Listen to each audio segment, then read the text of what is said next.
자, 다음 문제 18번입니다. 다음에서 설명하는 단체는 자, 첫 번째, 일제강점기에 한글을 지키려는 노력을 전개하여 한글 맞춤법 통일안을 제정하였다. 우리말 큰사전 편찬을 시도하였으나 일제의 방해로 성공하지 못하였다.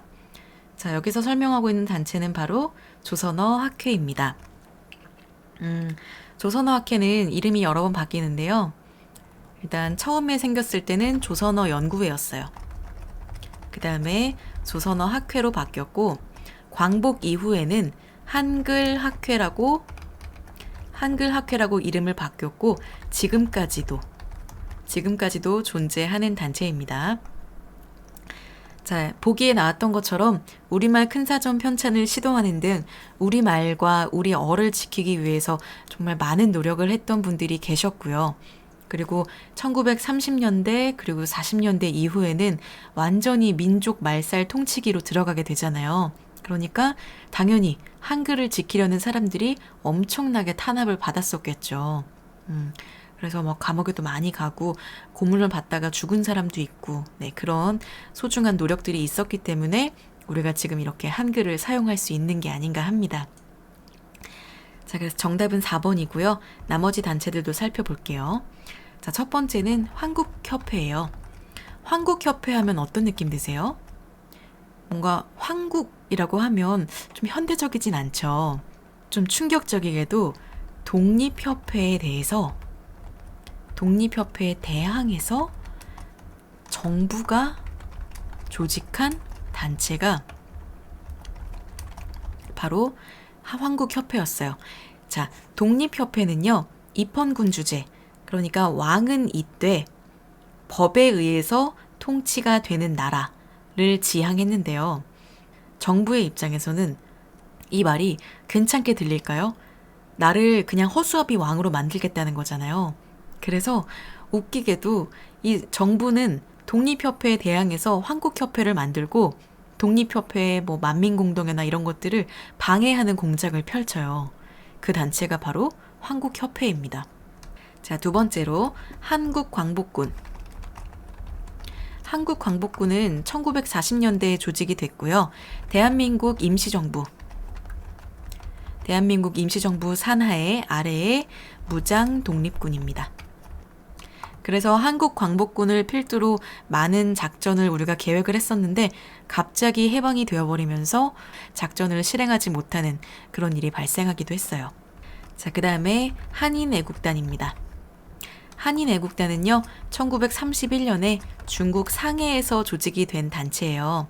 일본의 주요 인사들이라던가 권력자나 고관 대작들을 암살하고 살해하고 이런 상징적인 일들을 했던 단체가 바로 한인애국단입니다. 대표적으로 우리가 이봉창 선생님이나 윤봉길 선생님이 이 한인애국단 소속입니다. 자, 19번 볼게요. 일제의 식민지 경제 정책으로 옳지 않은 것은, 자, 일단 정답 바로 알려드리고 시작할게요. 정답은 1번 영정법 실시입니다. 자, 영정법 같은 경우에 저는 좀 생뚱맞은 답안지가 나왔네 라고 생각을 했어요. 자, 영정법은요, 조선 후기에 시행되었던 조세제도, 세금제도를 얘기해요. 뭐 땅에서 나는 세금을 얼마나 걷겠다, 이런 조세제도. 자, 여기서 설명하고 있는 영이라는 단어는 길다라는 거예요. 길게 정한다, 영원히 정하겠다라는 건데, 뭘 영원히 정하냐? 예전에는 땅이 얼마나 비옥하느냐, 그러니까 비옥한 땅에서는 세금을 많이 걷고 좀 척박한 땅에서는 세금을 조금 걷고, 혹은 풍년이 되면 좀 많이 걷고 흉년에는 좀 덜 걷고, 이런 식으로 계속 조세제도가 바뀌었어요. 그런데 영정법은 그런 거에 관계없이 토지 1개월당, 토지 한 개월당 얼마씩 몇 두씩 걷겠다. 보통 4두에서 6두 정도라고 얘기하는데, 이렇게 걷겠다라고 영원히 정한 거, 정액제로 정한 걸 바로 영정법이라고 합니다. 자, 농민들의 부담을 덜어주기 위해서 생겼던 제도인데, 사실 이거 외에도, 몇 두씩 내는 거 외에도 농민들이 부담했어야 했던 어떤 다양한 비용들이 너무나 많았기 때문에 사실상 농민들의 고통은 여전히 해결되지 못했죠. 그래서 정답은 1번입니다. 자, 2번, 3번, 4번에 있는 남면북양 그리고 산미증식계획, 토지조사 사업은 모두 일제가 조선을 침탈하기 위해서 경제적으로 약탈하기 위해서 펼쳤던 정책들이 맞습니다. 일제의 어떤 경제정책 그리고 통치정책에 대해서는 이론 시간에 정말 자세하게 볼 거기 때문에 그냥 간략하게만 설명을 드릴게요. 자, 일단 남면북양 볼게요. 자, 남면북양은요, 말 그대로 남쪽에서는 면, 우리 면은 뭘로 만들죠? 먹는 면 말고 코튼, 네, 목화로 만들죠. 남쪽에서는 면을 많이 생산하고 북쪽에서는 양을 사육하겠다, 양을 기르겠다. 그런 정책이 남면북양이에요. 자, 그러면 뭐 목화랑 양털 이런 걸 많이 생산해서 어떻게 하겠다는 거예요? 조선 사람들을 먹여 살릴까요? 아니죠. 일본으로 가져가기 위한 원료를 증산하겠다. 이런 정책이 남면북양입니다. 참고로 남면북양 같은 경우에는 본격적으로 이제 침탈이 시작되는 시기에 남면북양 정책을 했고요. 자, 그다음 3번에 있는 산미증식계획 같은 경우에는 말을 그대로 놓고 보면 산미, 쌀의 생산량을 늘리겠다는 거예요. 근데 누굴 위해서 늘리겠어요? 조선 사람들을 위해서? 아니죠. 일본, 자기네들의 식량 문제 해결을 위해서, 일본의 식량 문제 해결을 위해서 조선 땅에서 나는 쌀들을 늘려서 뺏어가겠다, 가져가겠다라는 게 산미증식계획이에요. 그리고 참고로 이건 1920년대입니다. 자, 토지조사 사업 볼게요. 토지조사 사업은 뭐냐면 산미증식계획 이전에 일단 토지가 어떻게 이루어져 있는지 꼼꼼하게 확인을 해야겠죠.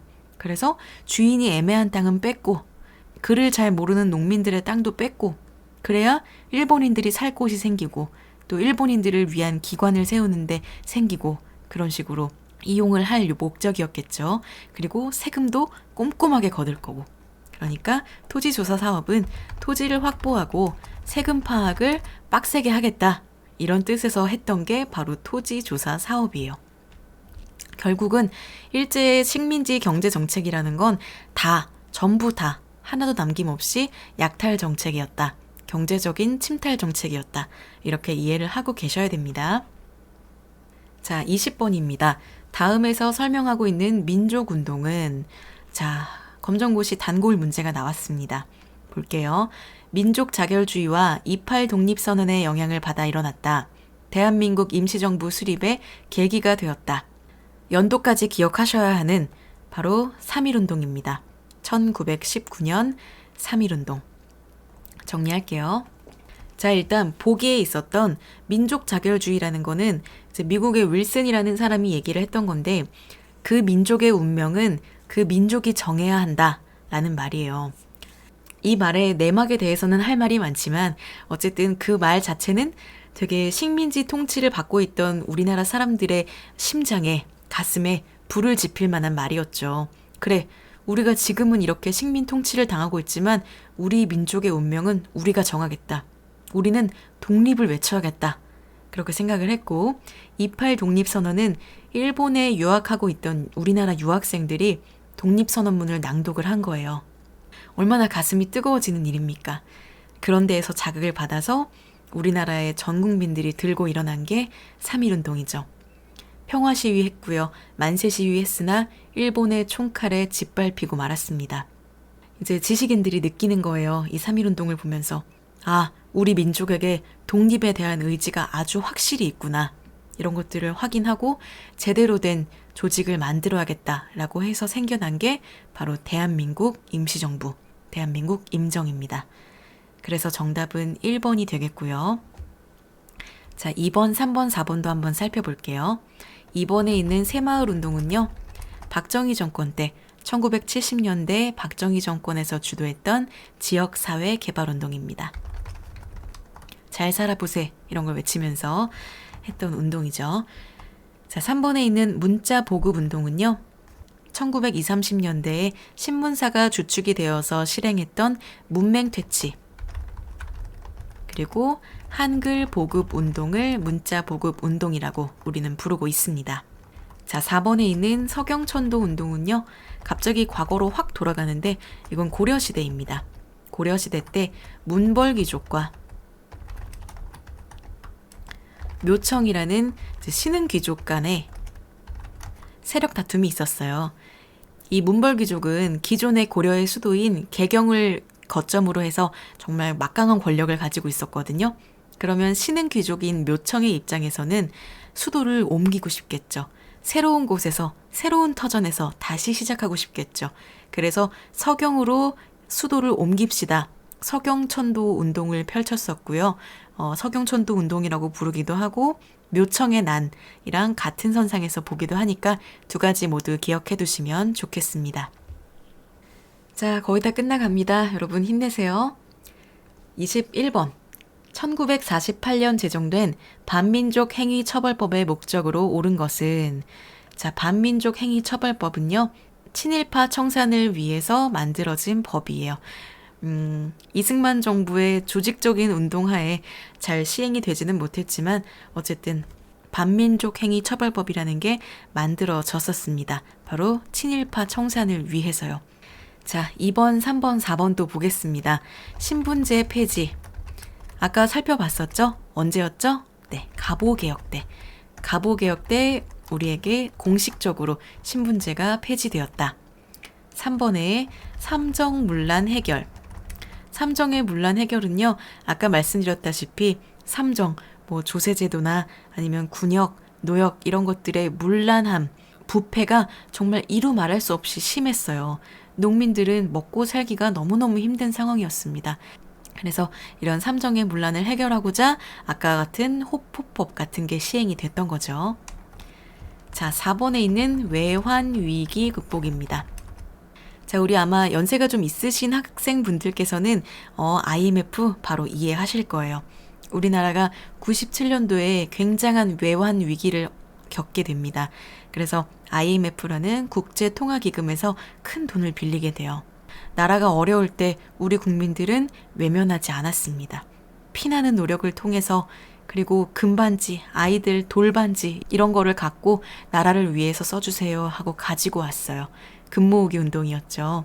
이런 피나는 노력을 통해서 우리가 4년 만에 경제 위기에서 벗어날 수 있었습니다. 자, 22번입니다. 다음에서 설명하는 인물은, 자, 이렇게 사진이 한 장 걸려 있고요. 독립운동가, 생물연도가 되어 있고 주요 활동이 되어 있네요. 주요 활동을 한번 볼게요. 1909년에 하얼빈에서 이토 히로부미를 처단하였다. 그리고 리순 감옥에서 동양 평화론을 집필하였다. 자, 사진에 나와 계시는 분은 바로 안중근 선생님입니다. 그래서 정답은 2번. 만약에 만에 하나 이 문제의 정답을 모르셨다고 해도 1번, 3번, 4번의 경우에는 독립운동이랑은 굉장히 시대적으로 먼 사람들이죠. 자, 한 번씩 살펴볼게요. 일단 서희는요, 고려시대 사람이죠. 그리고 거란이 쳐들어왔을 때 총 3차례에 걸쳐서 쳐들어오는데 거란의 1차 침입에서 외교 담판, 싸움 없이 거란을 물리쳤던 인물이 바로 서희입니다. 자, 그 다음 3번에 있는 정약용 선생. 정약용 선생은 조선 후기의 학자죠. 조선 후기의 학자고 정조가 정약용을 굉장히 아꼈다고 해요. 거중기를 만들기도 했고 또 우리는 정약용의 이름 앞에 호를 붙여서 다산 정약용 선생이라고 부르기도 합니다. 자, 4번에 있는 최승로. 역시 고려시대 사람이고요. 그리고 왕에게 시무 28조라는 건의사항을 올렸어요. 이 시무 28조에는 전하 유교적인 통치 이념에 의해서 이 나라를 다스려 주십시오 라는 건의를 담고 있는 게 시무 28조입니다. 자, 독립운동과 관련해서 우리가 꼭 기억해야 할 역사적인 인물들 정리하고 갈게요. 물론 독립운동을 위해서, 우리나라의 독립을 위해서 힘써주신 많은 분들 다 너무너무 감사하고 중요합니다. 하지만 일단 시험을 준비하는 입장에서 자주 출제가 되는 인물들을 정리하고 갈게요. 일단 첫 번째로 우리 문제에서 다뤘던 안중근 선생님은 이토 히로부미를 사살하고 순국하신 인물입니다. 자, 그리고 이봉창 선생님 계시죠? 아까 잠깐 언급했었죠. 이봉창 선생님 같은 경우에는 도쿄에서 일본의 왕에게 수류탄을 투척하고 순국하셨습니다. 자, 그 다음에 윤봉길 의사, 윤봉길 선생님. 우리가 흔히 도시락 폭탄이라고 기억하는 그 폭탄을 던지신 분. 사실은 도시락 폭탄은 암살용이 아니고 물병 폭탄이기는 해요. 아무튼 이 윤봉길 선생님은 훈커우 공원에서 전승 축하 기념식, 그러니까 전쟁에서 승리하고 일본인들이 와 우리 이겼다 하고 축하 기념식을 해요. 전승 축하 기념식을 하는데 여기서 폭탄을 투척해서 일본군 장군들을 처단한 그런 거사를 이룩하셨습니다. 그 뒤에 순국을 하셨고요. 네, 그래서 이 세 분 정도는 우리가 반드시 기억을 하고 넘어가길 바랍니다. 시험을 위해서도, 그리고 우리의 자유와 독립을 위해서 힘써주신 분들에 대한 예의로서 반드시 기억을 하시길 바랄게요. 자, 그 다음 23번입니다. 다음에서 기억에 들어갈 내용으로 옳은 것은, 자, 어떤 사건인고 하니 4.19 혁명이래요. 자, 4.19 혁명의 배경, 과정, 결과 나와 있는데, 일단 과정 보면 학생 시민들의 전국적인 시위가 전개되었다. 결과는 이승만의 대통령직 사임이 이루어졌다. 자, 4.19 혁명의 배경이 됐던 것은 바로 3.15 부정선거입니다. 이승만은요, 자기의 장기 집권 체제, 영원한 독재 체제를 위해서 선거를 조작하는 등의 대규모 부정 행위를 저지르게 됩니다. 바로 1960년에 있었던 3.15 부정선거가 아주 대표적인 사례이죠. 부정선거가 만천하에 드러나면서 우리 국민들 가만히 있지 않았습니다. 대규모 시위에 나서요. 그런데 이런 시위대에 대해서, 일반 국민들에 대해서 정부는 총을 발포합니다. 그런 과정 속에서 마산에서 바다에 한 시신이 떠오르는데 바로 마산의 고등학생인 김주열 학생이라는 분이었어요. 그 학생의 눈에 큰 최루탄이 박힌 채로 시신이 떠오릅니다.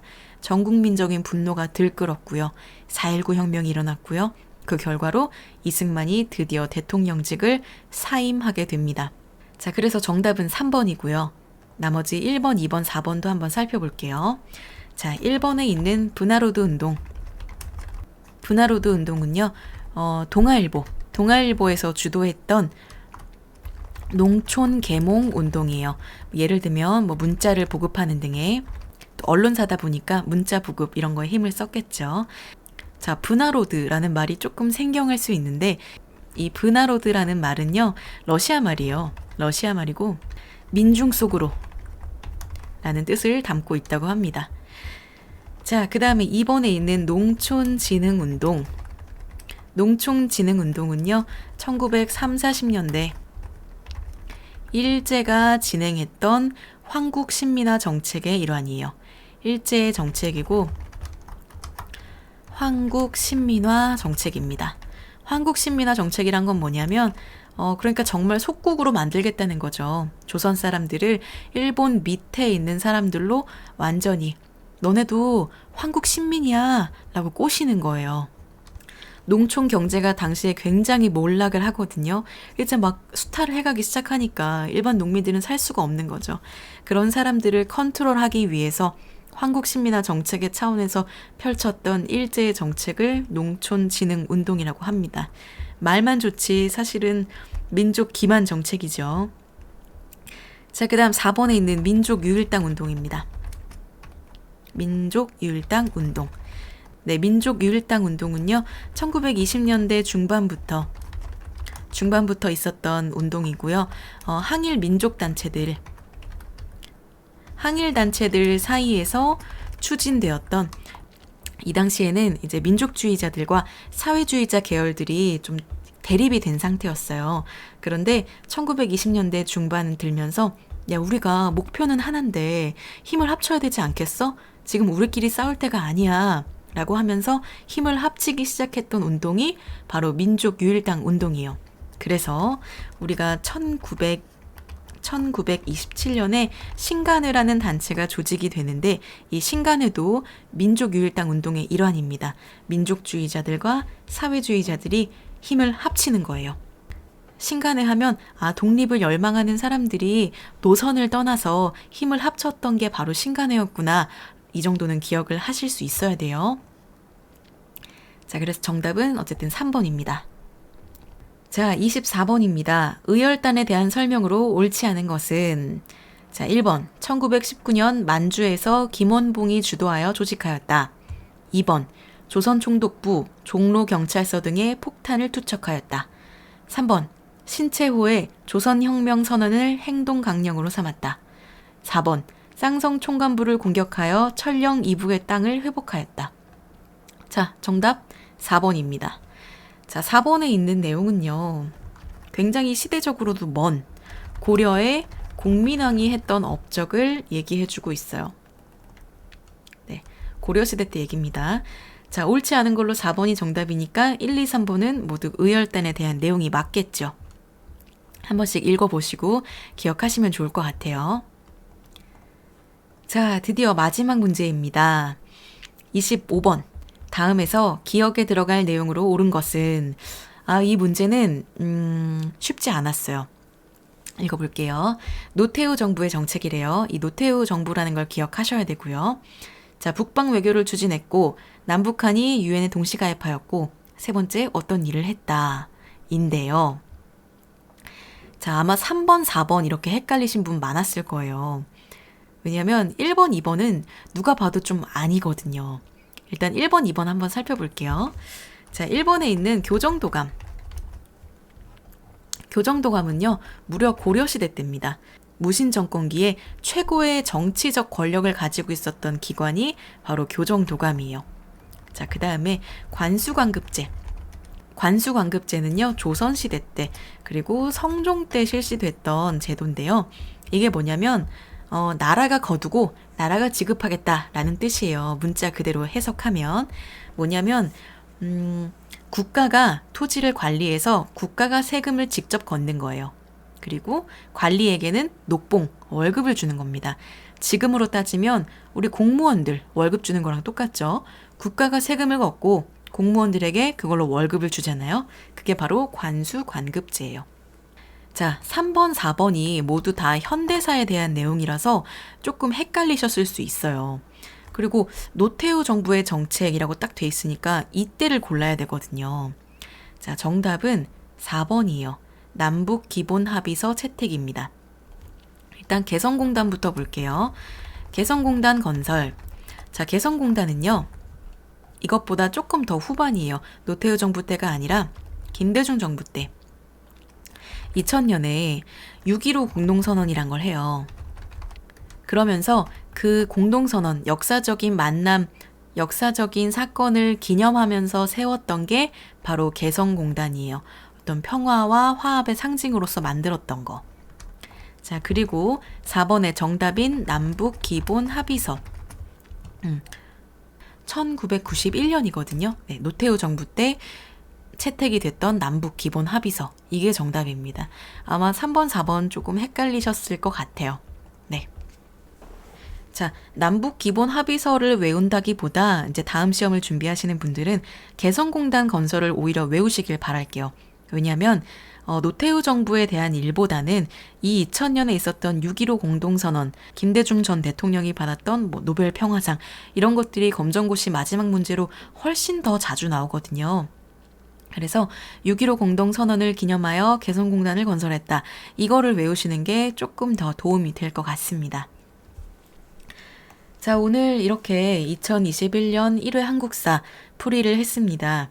얼마 전에 이제 2회 시험이 있었죠.